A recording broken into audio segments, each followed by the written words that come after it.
Bonjour tout le monde! Aujourd'hui, pour la Saint-Valentin, j'ai décidé de vous préparer un petit vidéo thème. Alors aujourd'hui, on va parler du massacre de la Saint-Valentin, qui est aussi appelé l'affaire Capone ou l'assassinat du Morin Gang. Donc, c'est un événement qui s'est déroulé à Chicago le 14 février 1929. Et qui a fait couler beaucoup d'encre et beaucoup de sang. Donc, sans plus attendre, on va se lancer dans la vidéo.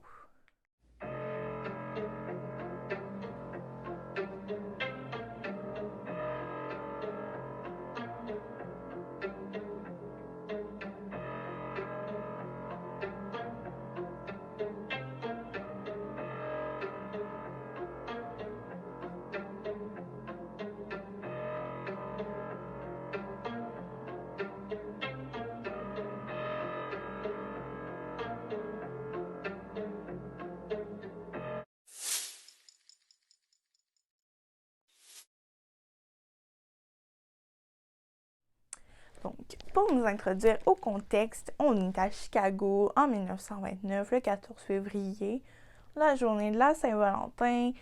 Tout le monde fait ses petites emplettes, il y a des couples qui se promènent dans la rue. C'est vraiment la joie.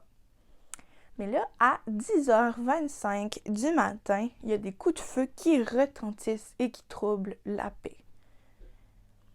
À cette époque-là, on était à l'époque de la Prohibition. Donc, ça donne lieu à beaucoup de gangs criminels, dont les plus notoires à Chicago étaient le Northside, qui était une gang d'Irlandais, qu'on appelle aussi The Moran's Gang, qui était dirigée par Bugs Moran.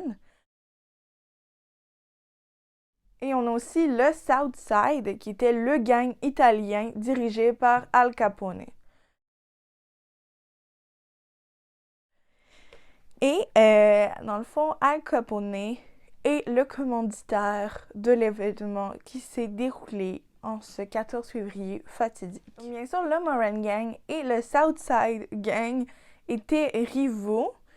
Et donc, il se passait beaucoup de conflits entre ces deux gangs. Donc, l'ascension du gang irlandais ainsi que leur tentative d'assassinat sur Jack Meghern, le bras droit de Capone, le fâche vraiment beaucoup.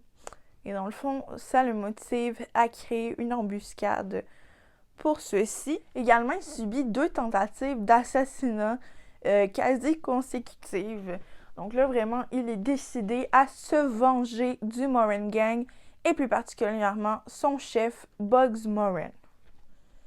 Pour réaliser la mission, il charge Jack Meghern, dit la sulfateuse, John Scalise, Albert Ansemi, les frères Kewell, Joseph Lordo, Fred Burke, dit le tueur, ainsi que George Ziegler, qui est accusé d'avoir violé une petite fille de 7 ans, entre autres.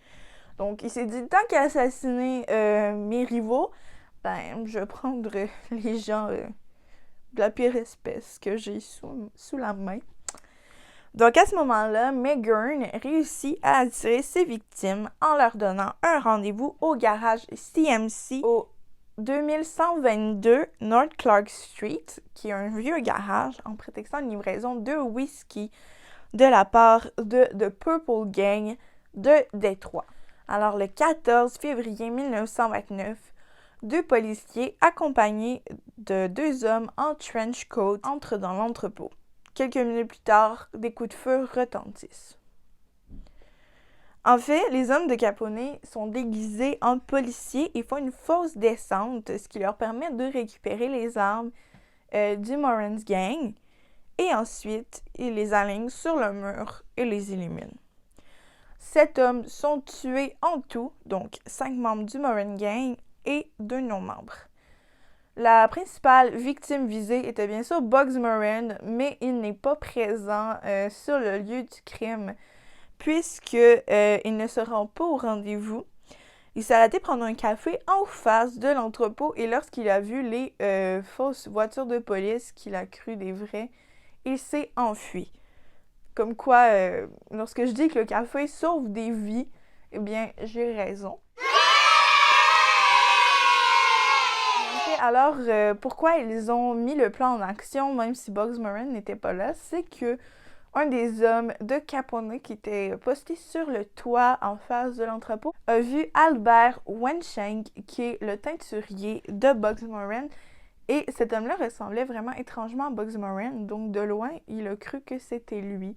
Il a donc donné l'ordre à ses hommes d'attaquer. Donc, en tout, les 7 hommes ont été tués par une décharge de 70 balles. Pour rassurer les témoins présents dans la rue, les fausses polices vont escorter les 2 autres hommes, dans le fond, comme s'ils les arrêtaient, les 2 autres tueurs. Donc, les 7 victimes sont Peter Gusenberg, qui est un membre du clan, Frank Gusenberg, qui est le frère de Peter, qui est survécu sur le coup, malgré 14 balles reçues, mais il meurt à l'hôpital.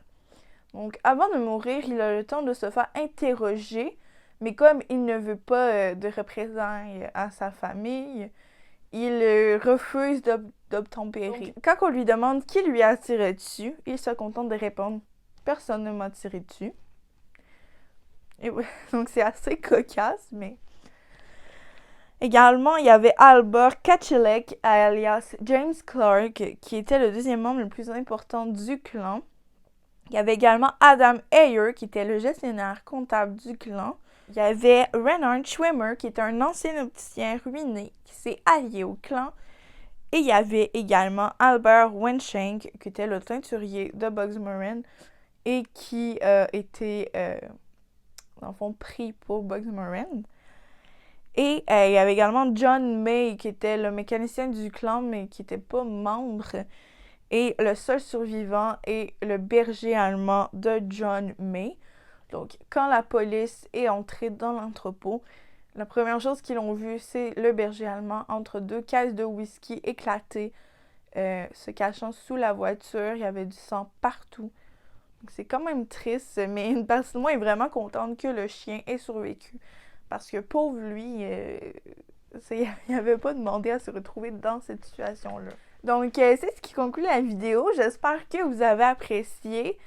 Donc, dans le fond, jeudi prochain, comme j'ai sorti mon vidéo entre 2 semaines, ben, il n'y aura pas de vidéo.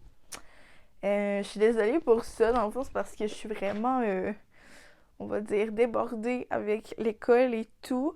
Mais je vous reviens, pas jeudi prochain, mais l'autre. Et je vais vous concocter un bon long vidéo comme on les aime. Donc, c'est ça, j'espère que vous avez apprécié. Vous pouvez laisser des commentaires, des likes, vous pouvez vous abonner, ça m'aide vraiment beaucoup. Et on se dit à la prochaine!